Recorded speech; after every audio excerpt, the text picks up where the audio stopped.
Assalamualaikum warahmatullahi wabarakatuh. Baiklah, saya perwakilan kelompok 4 akan menyampaikan hasil diskusi kelompok kami. UBD sebagai kerangka kerja kurikulum. Tahap 2, tentukan bukti penilaian. Kami dari kelompok 4 beranggotakan 3 orang, yaitu saya sendiri, Fariha Junaidi, yang kedua Jamila Sari, yang ketiga Faiza Hairiyah. Perintah soalnya yaitu silakan bahas lebih mendalam tentang tahap 2 atau tentukan bukti penilaian serta bagaimana penerapannya sesuai dengan template yang ditunjukkan sebelumnya. Pada tahap 2 UBD yaitu menentukan bukti penilaian atau determine acceptable evidence. Tahap ini menunjukkan bukti penilaian bahwa peserta didik telah mencapai hasil yang diinginkan dalam memenuhi standar.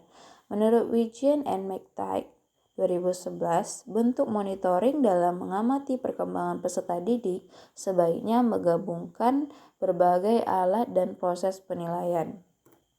Peserta didik dapat mendemonstrasikan pemahaman mereka melalui tugas proyek yang diberikan guru sebagai bentuk penerapan pembelajaran dalam situasi yang otentik.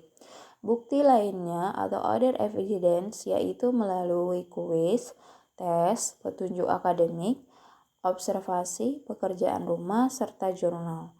Peserta didik dapat menilai sendiri pembelajaran mereka melalui self-evaluation dan atau penilaian diri dan peer assessment atau penilaian dari teman sejawat.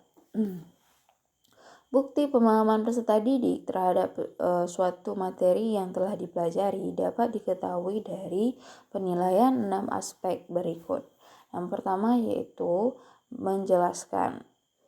Yang kedua, menginterpretasikan. Yang ketiga, mengaplikasikan. Yang keempat, memiliki sudut pandang. Yang kelima, empati. Yang terakhir yaitu pengetahuan pribadi. Dua hal penting yang perlu diingat dalam melakukan penilaian adalah sebagai berikut.